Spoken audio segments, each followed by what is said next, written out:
छोटा भाई। वरुण अपने घर में सबसे छोटा था। उसके दो बड़े भाई, जिन्होंने माता पिता के गुजरने के बाद बड़े शहर में जाकर अपना व्यापार जमा लिया। माता पिता की जिम्मेदारी वरुण को सौंप दी। इसी तरह वरुण तरक्की नहीं कर सका और कलकत्ता में एक छोटी सी नौकरी कर रहा था। वह एक किराए के छोटे से मकान में रहता था।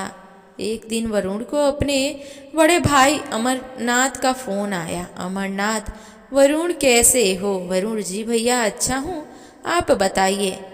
अमरनाथ, सुनो वरुण, शायद तुम्हें पता नहीं है कि पिताजी की दिल्ली में एक पुरानी प्रॉपर्टी थी जिस पर किराएदार ने कब्जा कर लिया है।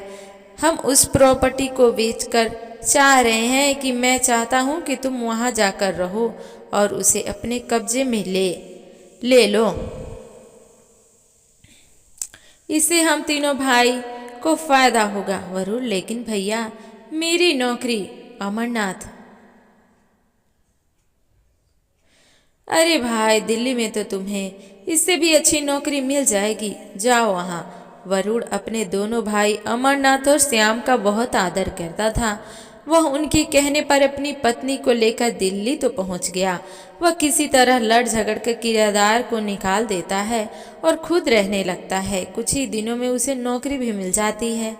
दिल्ली में कोलकाता से अच्छी सैलरी थी और मकान का किराया भी नहीं देना पड़ता था। वरुण अच्छे से रहने लगा, लेकिन वह मकान बहुत पुराना था, खंडर हो चुका था। ऐसा लगता था कभी भी गिर जाएगा।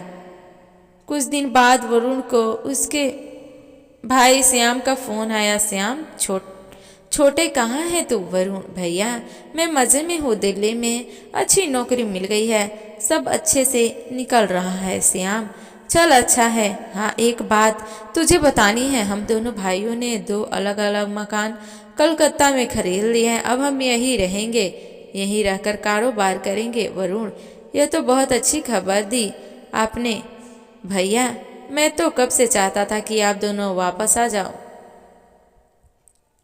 श्याम, हाँ लेकिन अब तू बाहर चला गया।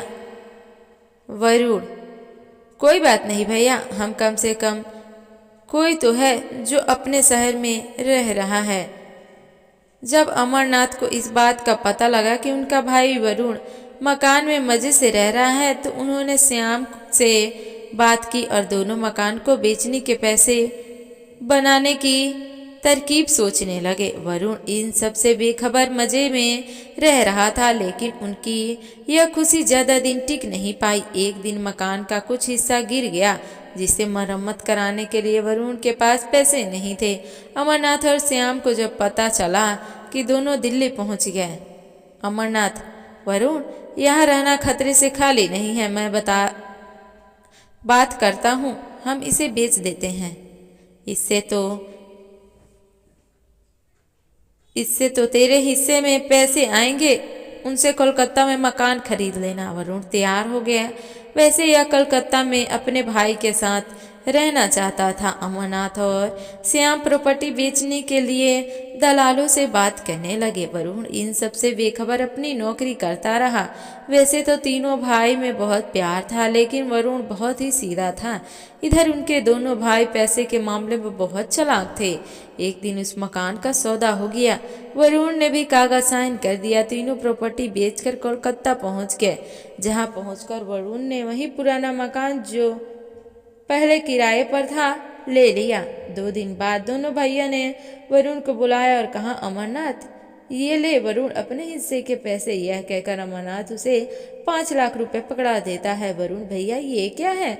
मुझे तो पता लगा था कि मकान 30 लाख का बिका है और मेरे हिस्से में 10 लाख आएंगे। यह सुनकर दोनों भाई शक पका जाते हैं। श्याम, नहीं छोटे, किसी ने तुझे गलत बात बताई है, मकान 15 लाख का बिका है। वरुण, भैया आप ठीक कह रहे होंगे, एक काम कीजिए, ये पैसे भी आप रख लीजिए। मैं आपकी बहुत इज्जत करता हूँ, लेकिन मुझे लगता है पैसे की ज़रूरत आपको मुझसे ज़्यादा है।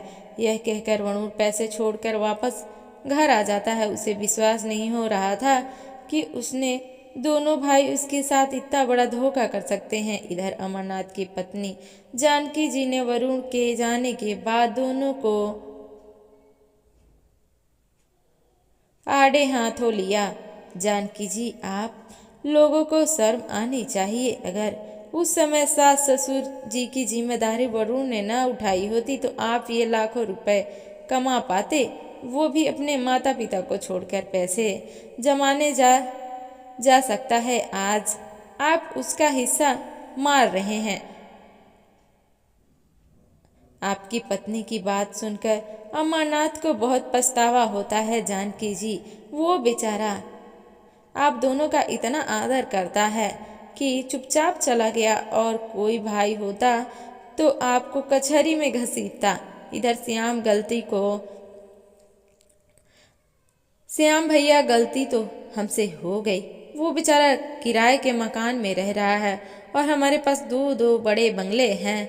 एक महीने तक वरुण को उनसे कोई बात नहीं होती है। एक दिन दोनों वरुण अपनी पत्नियों के साथ वरुण के घर पहुंच जाते हैं। आज रविवार था, वरुण घर पर ही था। वरुण, अरे भैया भाभी, आप आइए, बैठिए, मैं अभी आपके लिए पानी लेकर आता हूँ। वरुण, बस वरुण, हम बहुत शर्मिंदा है तेरे साथ, हमने बहुत गलत व्यवहार किया है। वरुण भैया, भूल जाइए, हम सब में प्यार बना रहे, बस मुझे कुछ और नहीं चाहिए।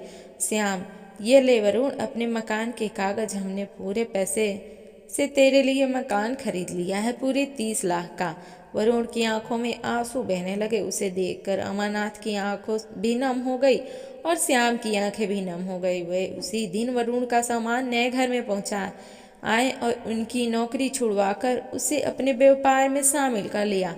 तो दोस्तों, आप लोगों को ये कहानी कैसी लगी कमेंट करके ज़रूर बताइएगा, और मेरे वीडियो को एक लाइक और चैनल को भी सब्सक्राइब कर लीजिएगा। मिलते हैं नेक्स्ट वीडियो में, तब तक के लिए बाय बाय।